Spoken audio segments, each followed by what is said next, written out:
Okay.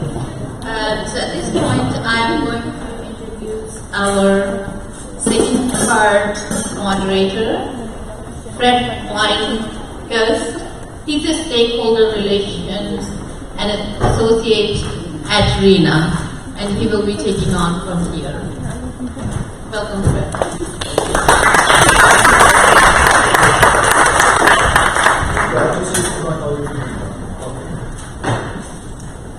Thank you, Reena, and thank you to all of you for taking time out from a very, very busy schedule. I do want to also thank all the candidates. This is a little bit of an unusual roundtable because we're not all from one riding. So we have here people who the parties have said we're interested in having you speak and represent us on the topic of accessibility and the Accessible Canada Act. I'm going to ask Gabby to please come up to the stage, and she will introduce each of the candidates who will be standing at their tables or at their seats, just so that they can stand up and be acknowledged. And once Gabby is down, I will call each candidate up one by one to give their 2-minute opening statements. I've been given one opening statement to deliver on behalf of one party that is not here, but would want to have been here, and we will do that. The candidates, after their 2 minutes, will sit down, and then we'll go through a set of questions. Some of the questions will have come from the audience. The other questions will have been part of a survey that a number of you participated in and are waiting to see the results of. Because we will also use those questions to ask the candidates how they respond to what they've seen. Mr. Leposki, who was with us earlier this evening, is not a candidate, but he is here for his history with C81, his knowledge of a lot of the different legislation, and to provide some color commentary when asked. When asked, David. Okay. Also, since he's now committed to getting out his action work kit tomorrow, as long as you have provided your email address at the registration table or through the survey, we will get that material to you tomorrow. And that is my commitment to David. And now to Gabi, please. Here's the mic.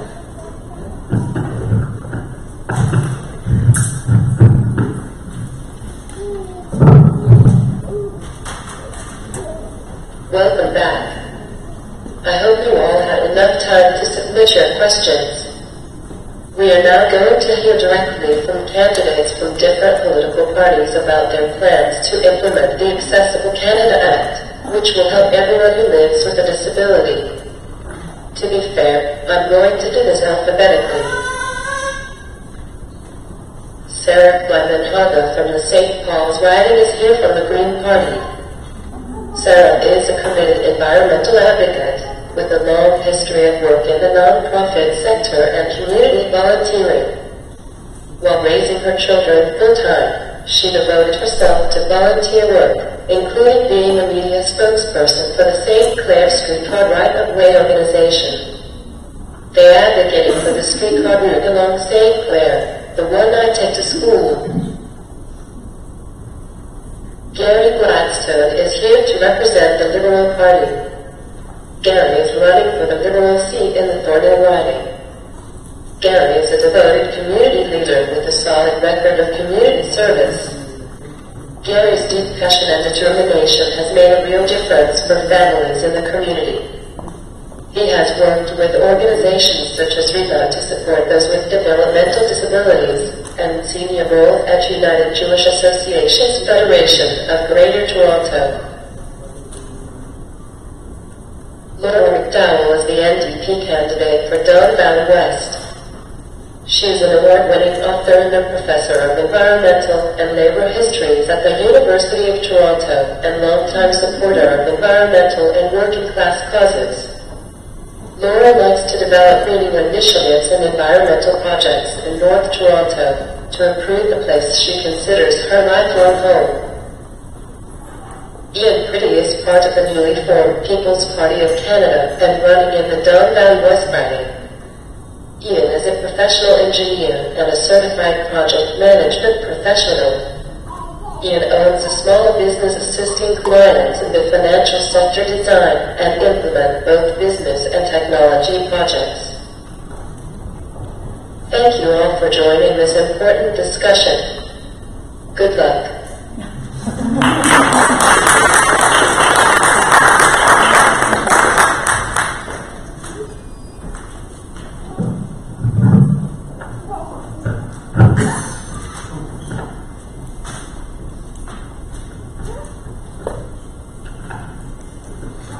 Okay, thank you very much, Gubby, and you will be able to get by. That's why we made sure no candidates were up here yet, other than David, but he's not a candidate. And that will get you off safely. Thank you very much for handling the opening introductions. And now for a few of the ground rules. Each candidate will be given 2 minutes to make an opening statement, at which time, if they go over the 2 minutes, they will just be escorted to their chair. So we want to make sure that everyone stays within the time frame. We call the candidates up in random order, not alphabetical, so you don't know who's coming first, second, third, or fourth. And just to get one piece of business out of the way, I'll be reading a message that we received from the furthest participant, I would say a virtual participant. John Barlow joined Reena and Holland Bloorview on a trip to Israel, which you may hear some about from one of our other candidates, in February of this year. He, together with David Lepofsky, and we had 3 members of Parliament on that trip, went to Israel to learn about inclusion and how it operates over there, and how their laws have been in place, and how they do their enforcement. John is the Conservative Member of Parliament for Foothills, which if you are west of Calgary and on your way into the Rocky Mountains, I think it's near Canmore. He's sent me this statement to read. Bill C-81, the Accessible Canada Act, which passed the Canadian Parliament unanimously, lacked accountability and metrics to ensure we were achieving the goal of a barrier-free Canada.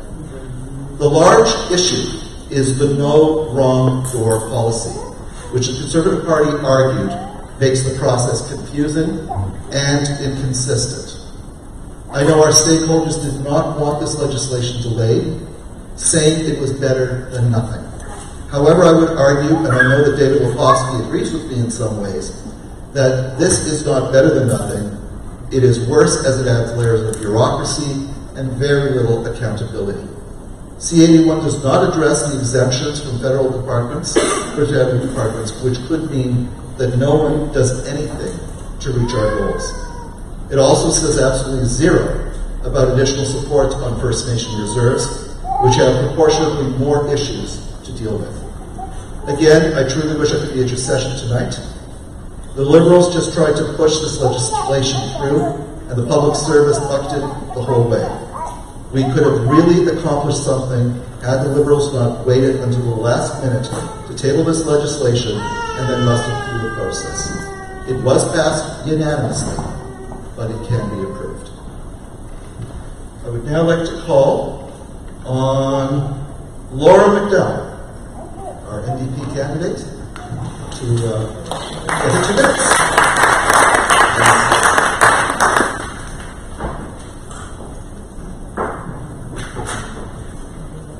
Good evening. Thank you for inviting me. I'll begin by saying I'm not surprised at all that Jagmeet Singh responded when you were talking to parliamentary leaders, because the NDP has a full policy called Removing Barriers for Persons Living with Disabilities, which was debated at our convention. There's no question that if the NDP was the government, people with disabilities would have a much better time. Some of the things I'm stressing, pharmacare and denticare, I think also would help people with disabilities as well as everybody else. I'm also stressing more affordable housing so that young people can raise their children in healthy and good environments. I'm passionate about the issue of climate change. I know what's coming, and the NDP is the only party which has had experience governing, which is prepared to immediately introduce alternative renewable energy in place of fossil fuels. And that's absolutely crucial. I think we are being too complacent about what is really an existential crisis. And I think all of us should be thinking very, very carefully about who we want in government. And the final issue I'm interested in is electoral reform. Mr. Trudeau in the last election promised us that he would introduce proportional representation and, proportional representation. The first past the post system, which we have now, is suitable to a two-party system, but we haven't had a two-party system since early in the 20th century. This proportional representation approach is much fairer when you have several parties running in an election. And so one of the things we would do if elected is change the way that we approach our elections.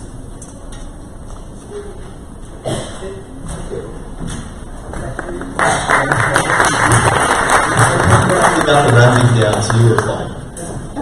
Take the seat of your choice. You're up early, you get the pick. Okay. Going to the right. Interesting. Or you want to walk? Which way do you go? She's headed to the right. Interesting. Thank you. Okay, next we are going to ask Sarah Kumanati to come up, representing the Greens.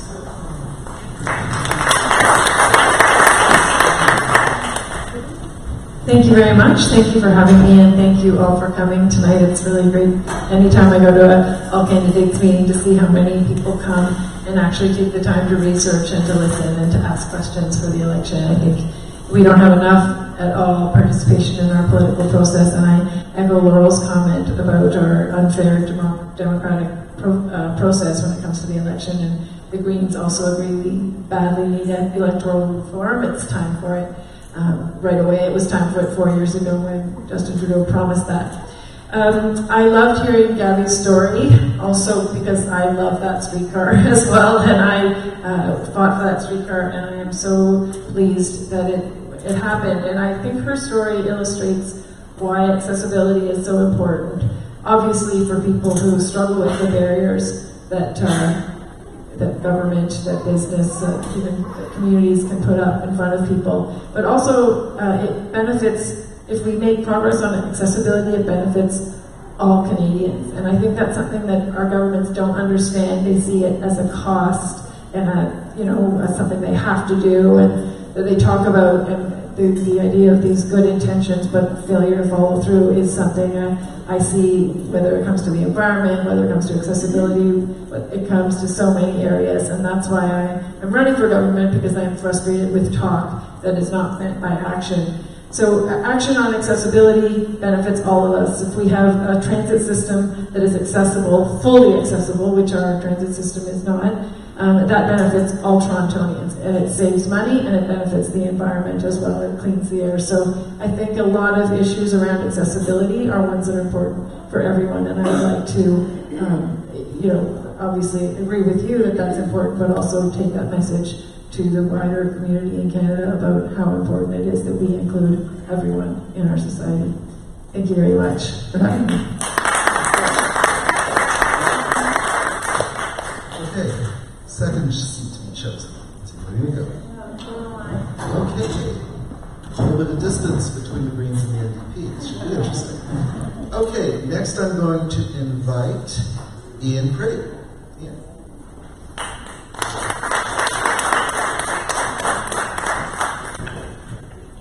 Well, good evening, everyone. Thank you all for coming. I'd like to thank Holland Bloorview for putting this on.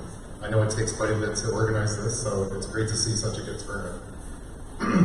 The People's Party of Canada is running on 4 principles: freedom, personal responsibility, fairness, and respect. And I'm very pleased to announce that we put out our platform on First Nations today. I was one of the contributing authors to that. And like our veterans policy and everything else in our platform, we believe it's an absolute blockbuster. It is miles ahead of the other parties. When I think of the candidates running for our party. We have every background imaginable, from a racial perspective, from a sexual orientation perspective, and from a disability perspective. We have Stephen Fletcher, who is paralyzed and has used a wheelchair for years. He's running in West Winnipeg, and I'm proud to call him a friend.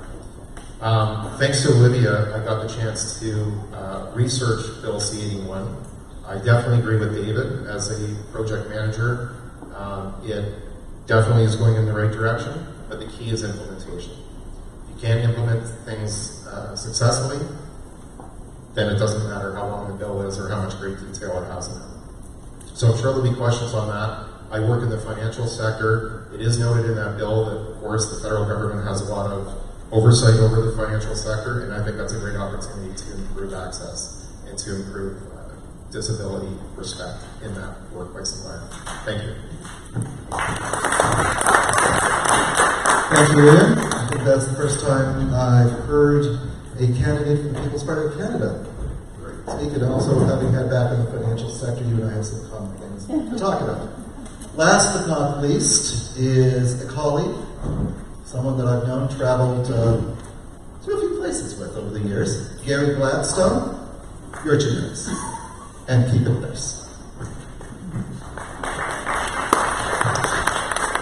Good evening, and I must tell you, I'm truly honored to be here this evening at this incredible event hosted by Holland Bloorview and Reena. The attendance is substantially larger than the first event that I coordinated last year for the provincial election, and I must tell you, the more people involved, the better.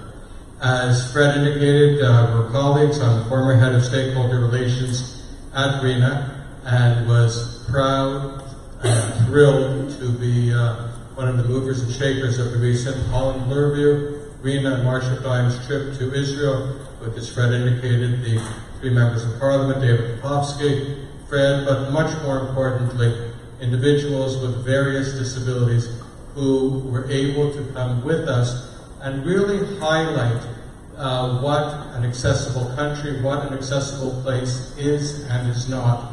And until you, quote unquote, live in someone's shoes, or in this case I would say be beside someone's shoes, you really don't know what's happening. But I will tell you that this is a cause that I believe in tremendously and advocate for 24/7. In terms of me, I graduated University of Waterloo with a degree in computer science. After a little while, I joined the family jewelry business, which grew into a national concern, all the while volunteering to raise funds for charities and nonprofits. At a certain point, I realized it was time to turn my passion into work, and I then started fundraising professionally and then opened up a consultancy raising badly needed funds for charities and nonprofits. Over the past 7 years, I've raised over $12 million for a wide range of charities, mostly in Southern York region, and to Rehaba's point of inclusion and disabilities and racialized groups, those are the groups who I work with most often, and you are right, they need to be doing more together. I worked with Reena and some of the people I had the pleasure and honor of working with here tonight to ensure that those with developmental disabilities, on the spectrum, etc., got included in things that the government was doing, most notably the National Housing Strategy, which then led to the Dementia Strategy. And I'm thrilled beyond belief as we speak about actions and words and what happens with the right government in place who understands the need and is able to act on it accordingly. The Lou Fruitman Reena residence construction has just started on as a direct result of the funds from the National Housing Strategy through Canada Mortgage and Housing, something that I am told I have a significant part to play. And I would just like to call out Carolyn Morrison, who is a former board chair at Reena, a mother of an individual there, and who was astronomical in making sure that our message was heard loud and clear. The Liberal government delivered as promised with the passage of Bill C-81. Why isn't it perfect? Because it's big and there's massive change that comes with it. Rather than do something small and tinkering, we now need to take the appropriate time to make sure we get everything right Thank God it got passed. You can rest assured there will be no stronger advocate for this community than myself. If you live in Thornhill, vote Gary. Otherwise, tell your friends. Thank you. Thank you, Gary. Now, one of the things that we did promise tonight before we get into the questions, and we have more questions that we can squeeze in because we have committed to get you out of here by 9 o'clock. So quick show of hands. If we went a little longer, is anyone going to get mad? No, good. Okay, Gabby's going to get mad. So we got plenty. Okay, so what I'm going to do, although we had originally thought we would have a little bit more time, what we're going to do is talk a little bit about the results of the survey. The survey was only available to people who registered for this event because they were made aware of it. And we had, I'd say, a pretty good response. Let's just very quickly go through. We'll actually do this with a show of hands right away, right here.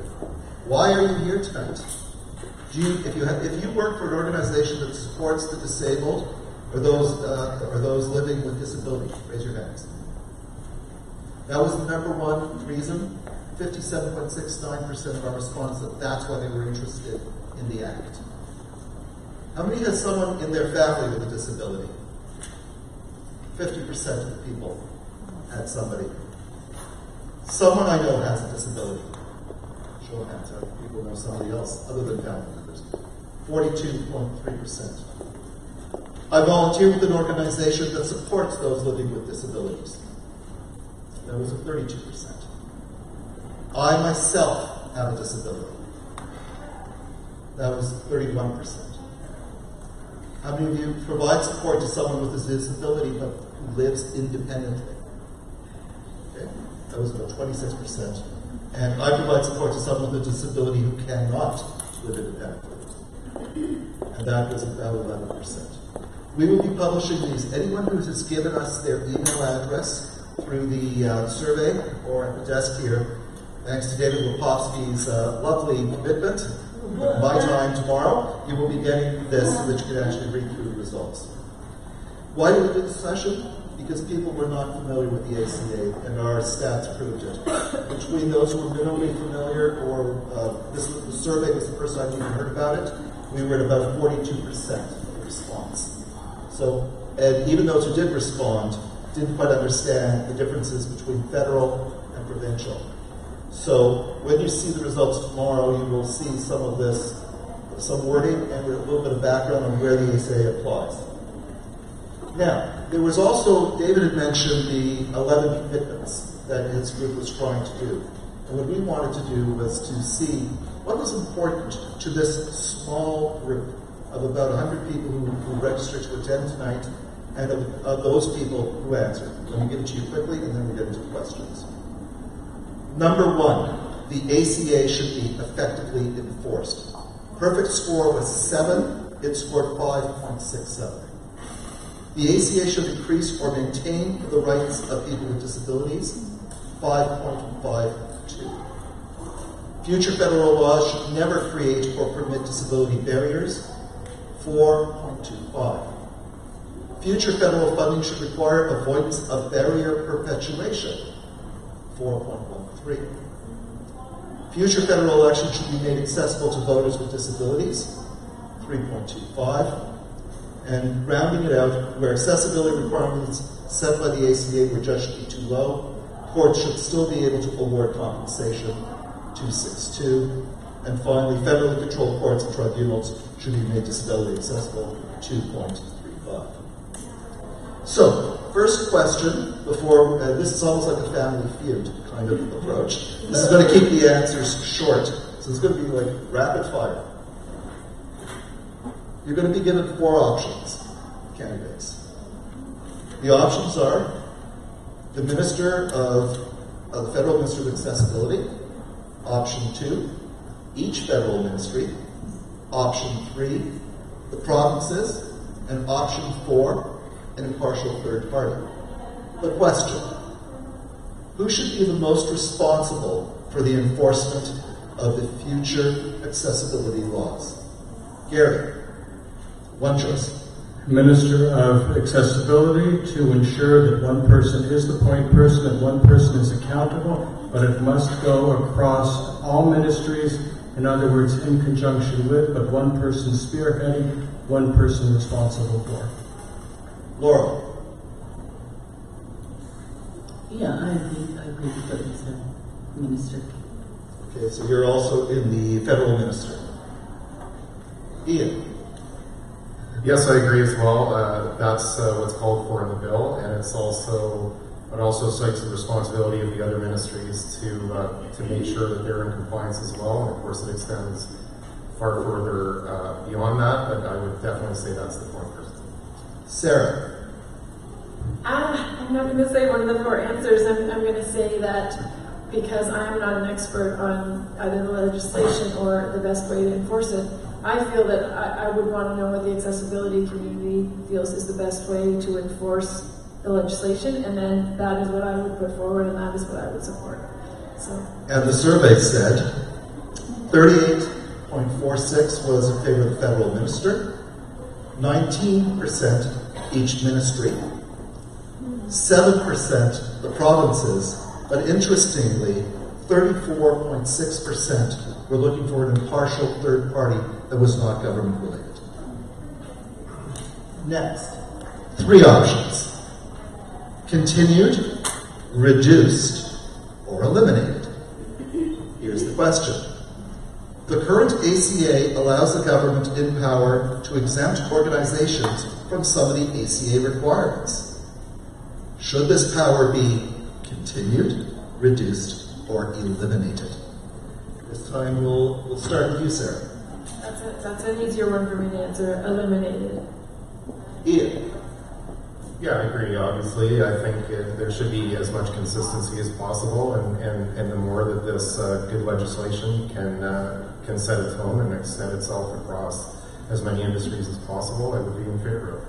Gary. It should be eliminated with a phased approach to ensure that everyone is appropriately, quote unquote, taken care of, economic needs are addressed, supports are given to make sure that the economy is able to thrive at the same time, but it all must be eliminated in a short period of time. And Laura. I would say eliminated as well. And the survey said. You guys worked in a house last fall. You need to use you.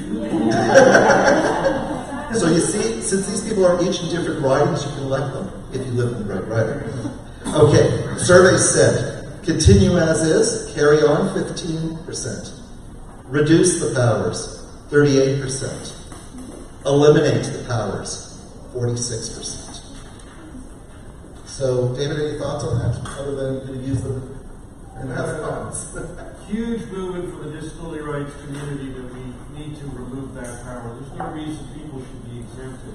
And certainly the government shouldn't be able to exempt itself. Okay. Last question for the survey, and again, you'll get this visually tomorrow when you're in baskets, as long as you've given us your email addresses to send them. Here are the 5 options. Put the question first. Oh, you want the question? I like this combination Jeopardy family feud. Okay, fine. Question first. Actually, I should let the audience figure out what the question was. That would be Jeopardy. Okay. How soon should the accessibility standards regulations actually be enacted? Option 1. Immediately after the election. Option 2. No later than 2022. Option 3. No later than 2025. Option 4. No later than 2030. And option 5. No later than 2040. Again, single answers, and we will start with Ian. Immediately. It'll obviously take some time to implement, and it'll take there's quite a bit of complexity in that legislation, so it won't happen on day one, but I think the work should start right away. Gary. Work should start immediately, but as I indicated previously, this is a huge rework of everything that we do in order to make sure that everything is accessible for everyone, and everyone means many different types of accessibilities. So yes, the work and the planning should start immediately, and the implementation would probably be 2022 to 2025, with trying to make it for 2022, but let's make sure that we do it right. Laura. I think immediately, and then to implement it would take a little bit of time, but I think a lot of these issues have been around for a long time. And I think the work that your organization and other organizations have been doing is pretty complete. So the government doesn't have to redo stuff that you already have done research on. So I would say as soon as possible, because I think the need is really great. And people are waiting for the legislation. They need it. So we should do it as quickly as possible. David? Yes. And the answer is? We've asked, Oh, sorry, Sarah. My fault. Immediately as well, immediately as soon as it can be done. I think the government really likes to say they're going to do things and then put in long timelines, and whether it's climate change or accessibility, other issues. There's no reason we can't do things right away. It's just political will. Even more than money, it's political will, so immediately. David? we've, the good thing in this bill is it lets the government create and enact and enforce accessibility regulations, setting the rules. The bad thing is they don't ever have to do it. It doesn't set any timelines. So we asked for amendments to the bill that would set timelines, and the government defeated them. So we've asked the parties in our letter that we sent on July 18th, we said within 4 years, could you have a regulation enacted in each of the major areas you're supposed to address? Buildings, transit, technology access, and so on. And so you start to work on it immediately, but have them on the books within 4 years. And what does the legislation actually say? What is it? Nothing? They don't ever have to enact them. They may, they don't have to. There is a difference between the word may and the word must. It's a very important difference. Just so you know what the survey did say, 54% said immediately, 31% 2022, 11% 2025, 4% 2030, and nobody said that 2040 was a good year. Unless you're bottling scotch now and you're going to drink it for 20 years, then 2040 is probably going to be a good year for 2020 batch. Okay, we're going to now go. Thank you for the panelists' quick responses.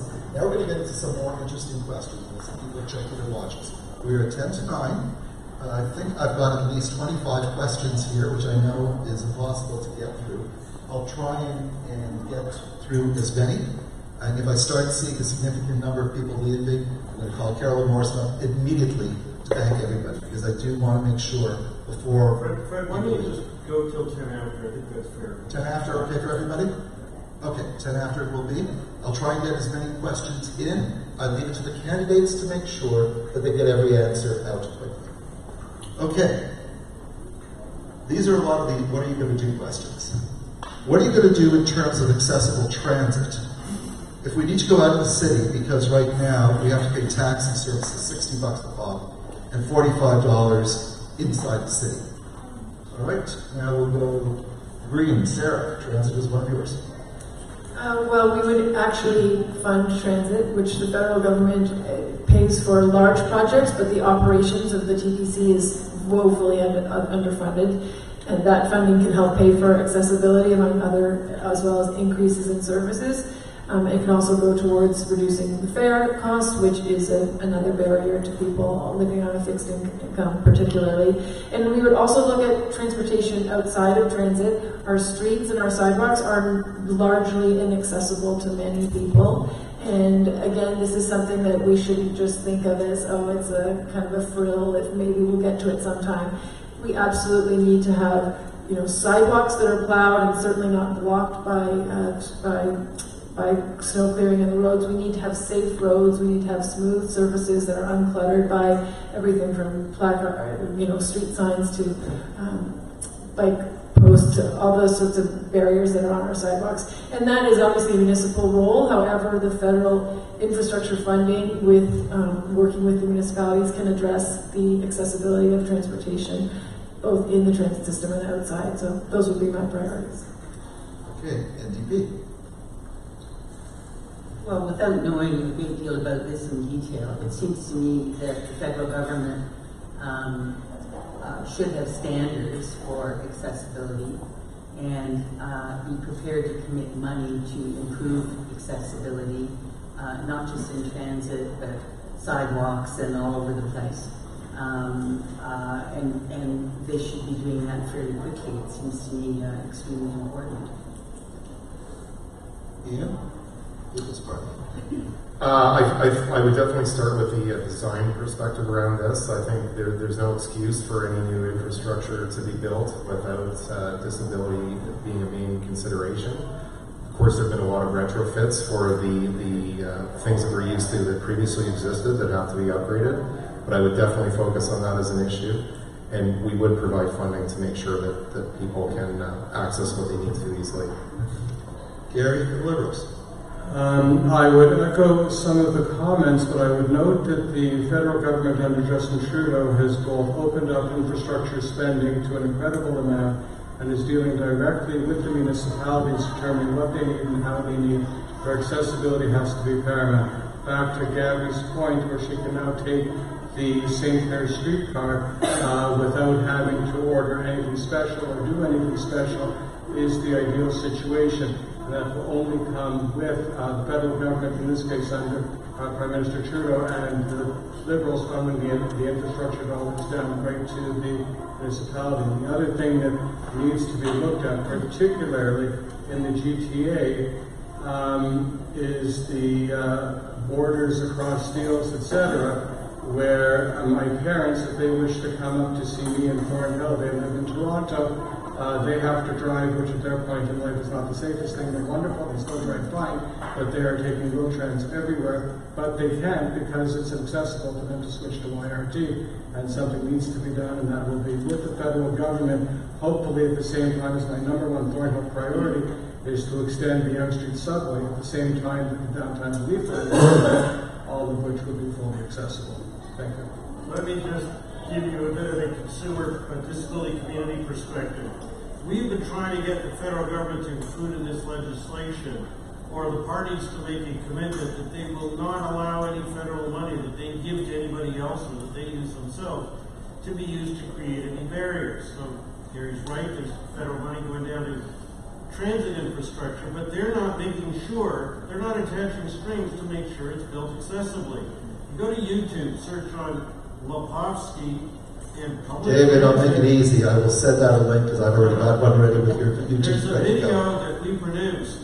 It's been seen thousands of times where the new subway stations going up past New York University, built with provincial and federal money, are replete with accessibility screw-ups. And we asked the government to ensure that this bill would not allow that to happen again. And I regret we weren't successful. So we need each of you to call your party leaders. The NDP's already done this. We need the rest of you to do this and meet the NDP on this and promise that federal money will never be used to create barriers in England. Thank you, David. We're moving to some financial questions, and just as a time check, according to the network that I'm on with my cell phone, it's 8:52. We have 18 minutes to go. Currently, the RDSP, the Registered Disability Savings Plan, discriminates based on age. Would you open it more for older citizens? Start with Gary. The RDSP needs some work, there is no question, and I will be advocating in order to change it. One of my children is on the spectrum, has RDSP, and I know firsthand about the trials and tribulations to get it through. So it was a good start, but again, there are a number of things that need to be fixed with it. And I would say that one of the problems, and something that I would like to see in the future, is nothing about us without us, to ensure that those using the systems, those with the appropriate disabilities, etc., are at the tables, as we mentioned before, and this is something that I will be advocating strongly for. Laura. Well, as an older Canadian, I think there's a lot of areas where seniors could be assisted, and this is one of them, so I would support that. Okay, Ian.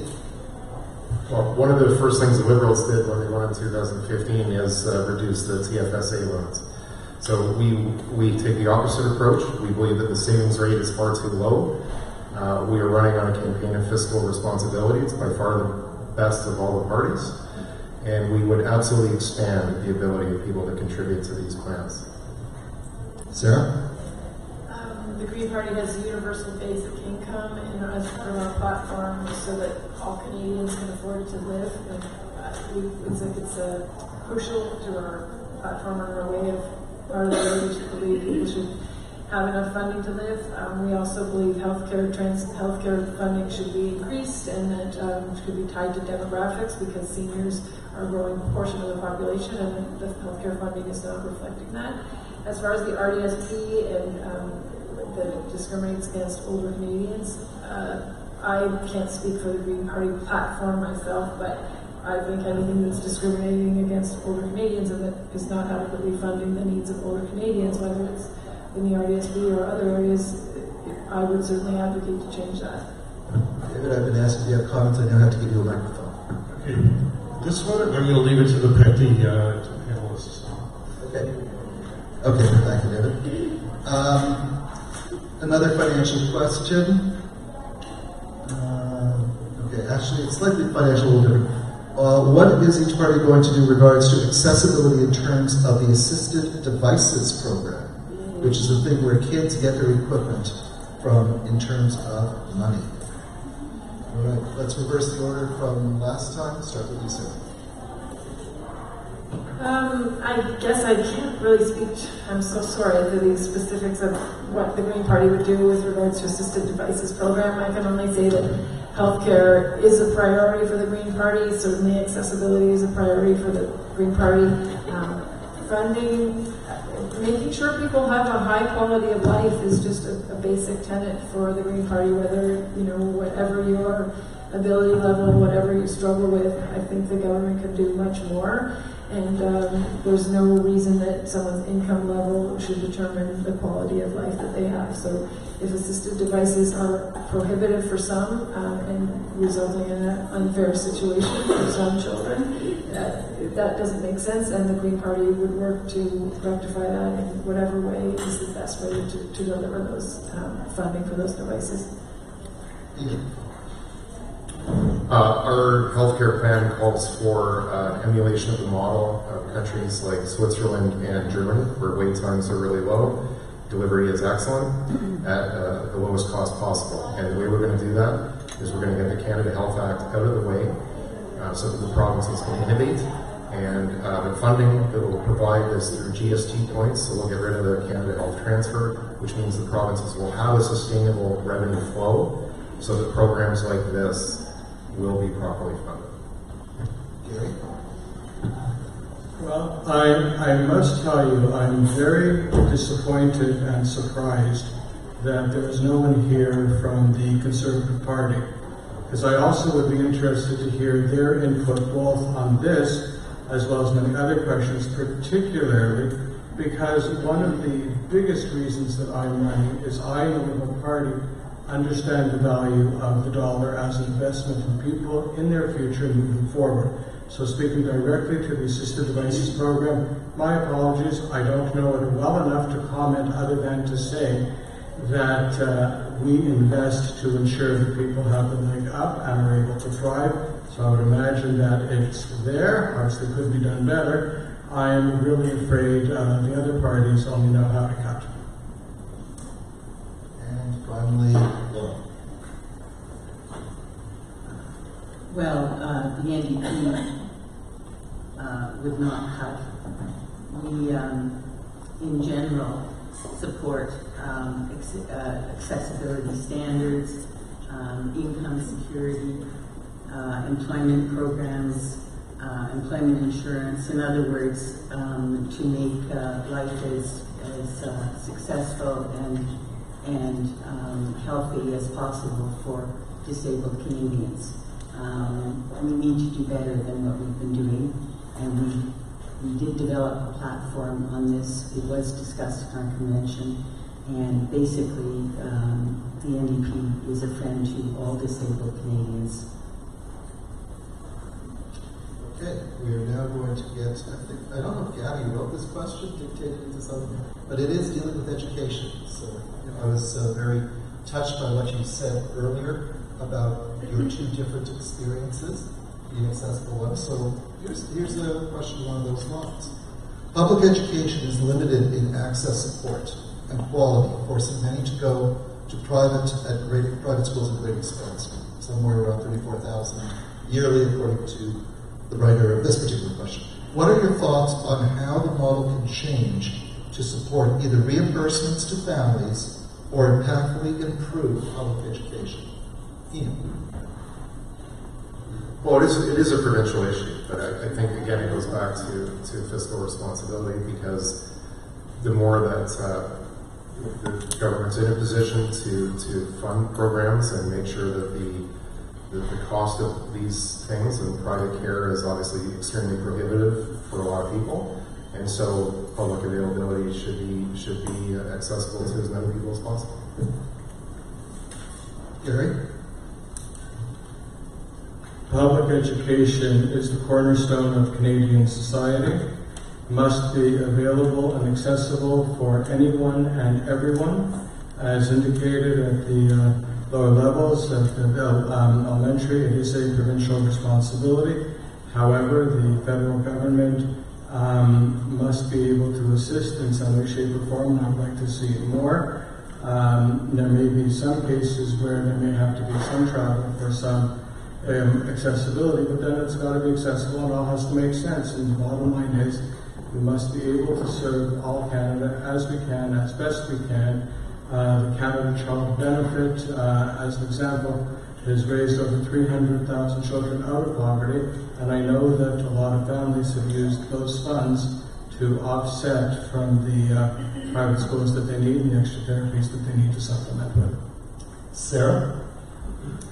So how can the federal government affect the provincial government's implementation of education strategies that would benefit the community with accessible needs? And I feel that our both provincial and municipal governments are always struggling with not enough funds. They're always saying we don't have enough for this, and this. And the federal government starts that. We start whether we're funding healthcare appropriately, whether we're funding transportation appropriately. If we are funding the provinces and the municipalities at the level they require, they don't need to cut back on all these different areas. So that's one way we can affect the educational spending. The other way, to me, is just the federal government needs to model inclusion of everyone and needs to model removal of barriers. When there are no barriers anywhere that has federal responsibility, it becomes even more obvious when a provincial level is not meeting up to their needs. So the federal government needs to fund adequately, but needs to be a model of inclusion and accessibility. David, you have something to say this time. I do.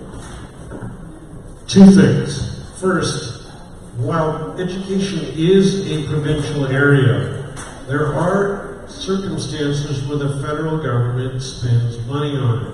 The federal government at times contributes money to infrastructure like new buildings on some colleges and universities. Here again, the federal government has not attached accessibility strings to that money. The federal government has not said that you may not use this money unless you ensure that you build a barrier-free building. And just as we've had a problem with public transit, like the new subway line, we face the prospect of similar problems with new college or university buildings. Now, the Accessible Canada Act doesn't provide for that, doesn't ensure that, but we need the federal government, by whoever's elected next, to promise that that's going to be their policy, and if possible, to amend the Accessible Canada Act. So I want to take the fact that I got this microphone to steal the show from Fred for a whole 30 seconds and say a quick yes or no to each of the candidates.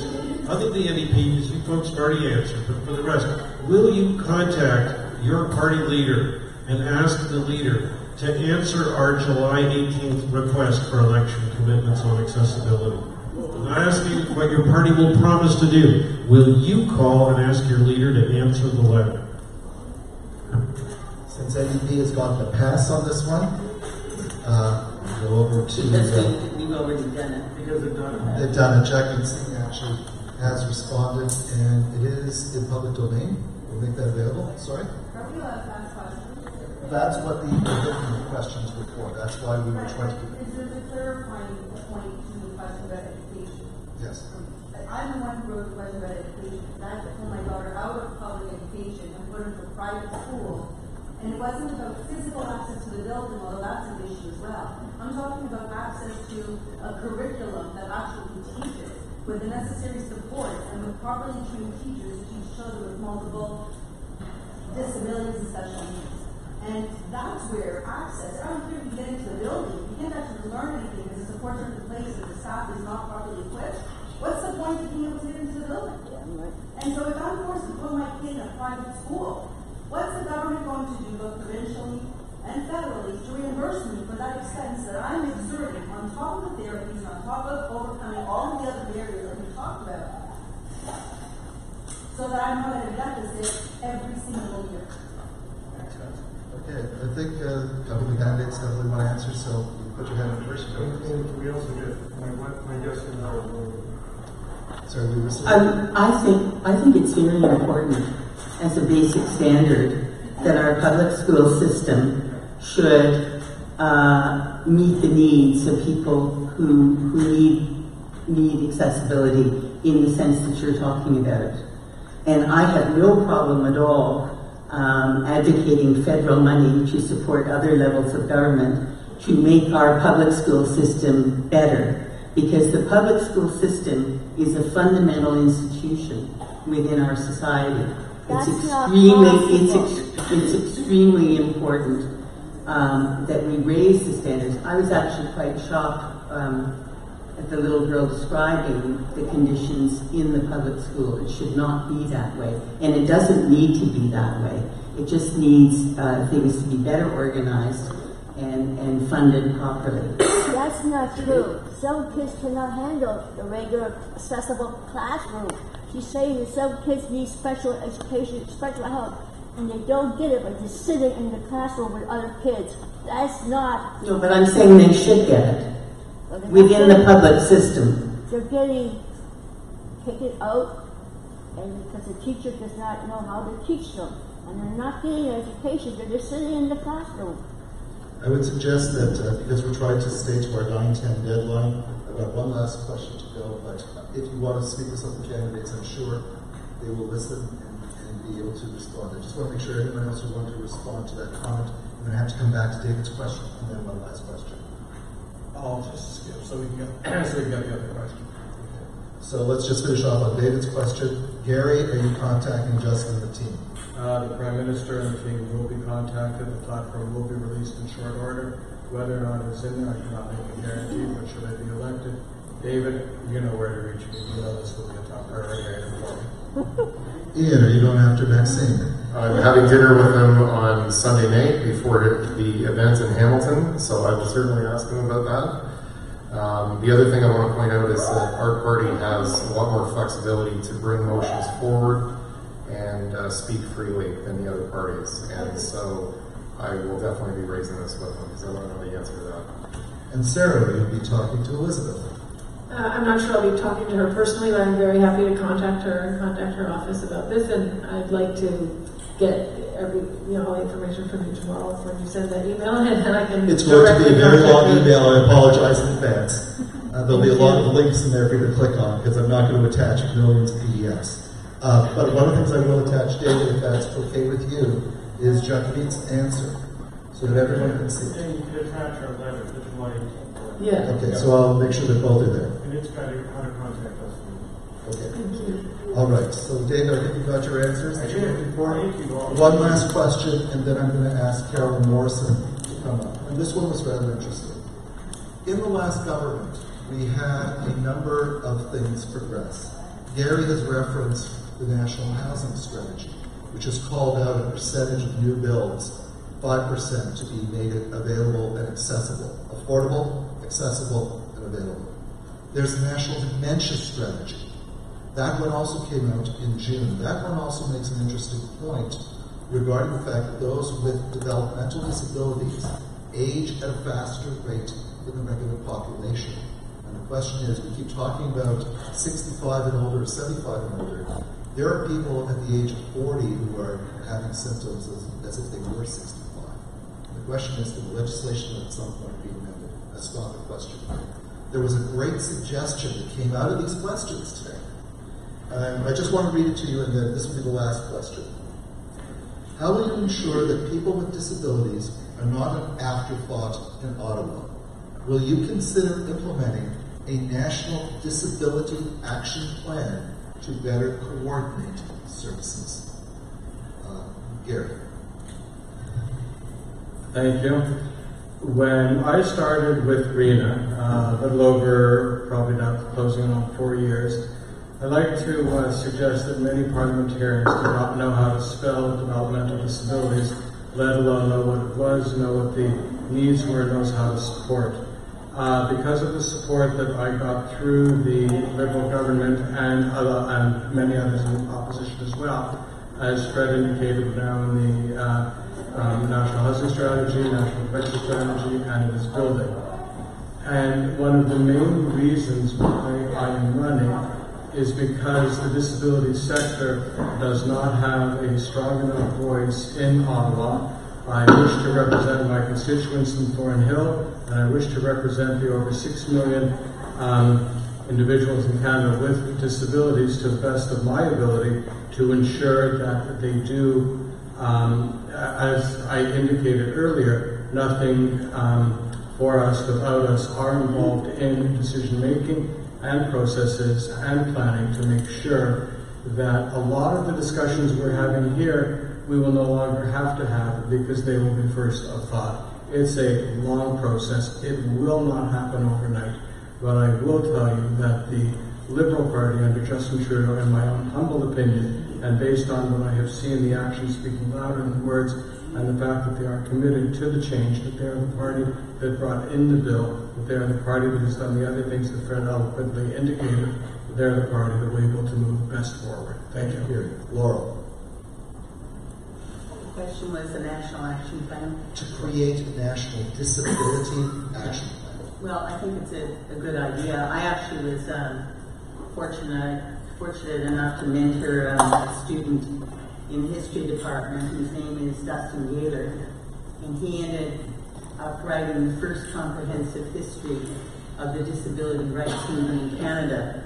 And one of the things I learned from his book was that a big issue for disabled people is a lack of employment. So in addition to all these other things we've been talking about, it seems to me that that's also very important, that we have a national action plan to educate employers to give disabled people equal opportunities. Sarah? Absolutely, it's a good idea. I think how do we ensure that people are not neglected in Ottawa is, number one, by making sure everyone understands that every single person could be considered disabled at some point in their life. And we have to stop thinking about it as the proportion of people who have to live with the barriers we put up for their entire lives. But whether you're a pregnant woman, whether you're someone with a stroller, whether you're someone with a broken leg, whether you're a senior whose health is declining, or whether you're a toddler, there are barriers to people that we have in our society, in our streets, in our housing, in our businesses that shouldn't be there. And if we remove those barriers, suddenly we are all together, we see each other in all our different forms and abilities, and that ensures no one is neglected because we see each other. It ensures stigmas are taken away because we see each other, and we go to school together, we work together, we live in communities together.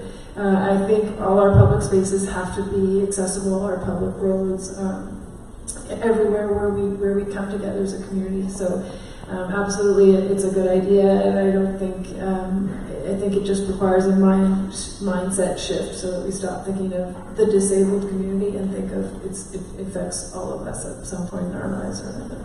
Ian, you get the last word at the candidate's table. Well, an action plan, I think, is a fantastic idea, and I think it goes back to what David said in the intro. If you don't have implementation and execution, then the piece of legislation simply won't be effective. So I think it has to pair with that. I think C81 is a really good start, and I think a national action plan would be very, very helpful to make sure that it stays front and center, it gets the visibility, it becomes ingrained, in society. It's honestly a shame that this is even needed, to be frank, but I think it would be very, very wise to have a national action strategy so it gets the visibility.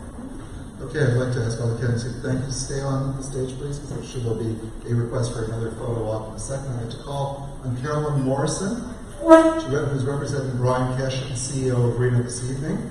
Carolyn will close the evening out and is one of our most valued board members, has been the chair of our board at one point in her career, has also served for the Ontario Partnership Table with the Ministry of Children, Community and Social Services, and is currently a member of the Ontario Provincial Network and the Toronto Development Services Alliance. And I'm just a mom. So on behalf of Holland Bloorview and Reena, I want to thank you for taking the time to come this evening. Our goal this evening was to present the Accessibility Canada Act and to explore how it would best provide for the needs and to discuss how it could be implemented to improve the lives of all Canadians living with a physical, developmental, or intellectual disability, and thus allow them to enjoy all the rights and freedoms afforded every Canadian. We trust that you found the discourse this evening interesting. We believe as parents, siblings, and self-advocates that our dreams and goals are similar. We simply ask, will our children have a place to call home? Will they be able to find employment? And will they have the services and supports that will allow them to live a full and happy life in an inclusive, barrier-free world? It's been said that if you see a toad sitting on a fence post, it didn't get there by itself. And this evening could not have happened without the support and the work of many, many people. First of all, I want to thank Reena for filling in for Julia, and she did a very capable job, and we thank her for that. Gabby, thank you so much for inviting us into your world. You challenged our minds, and you touched our hearts. You are an amazing ambassador, and we were so proud to have the honor to hear you speak this evening, so thank you. To the advocates, Rabia and David, well, it's true you might share the same disability. I want to assure you that your vision for inclusive, accessible worlds for all individuals with disabilities is crystal clear. And we thank you for your eloquent advocacy that you've done over the years. You do us incredibly proud, and thank you. To the candidates, to Laura, and Sarah, and Ian, and Gary, thank you all for taking the time away from knocking on doors to come and be with us tonight. And to the staff of Holland Bloorview, to Stuart Wong and Olivia Olasinski, we thank you for the work that you did to help Fred pull this evening off. And most of all, we want to thank each and every one of you for your attention, your interest, your involvement, and your support this evening. Your questions and thoughts added great value to this night. I want to remind you to vote on October the 21st. Your vote does make a difference. And I also wish to thank you for coming, and a pleasant evening. Thank you.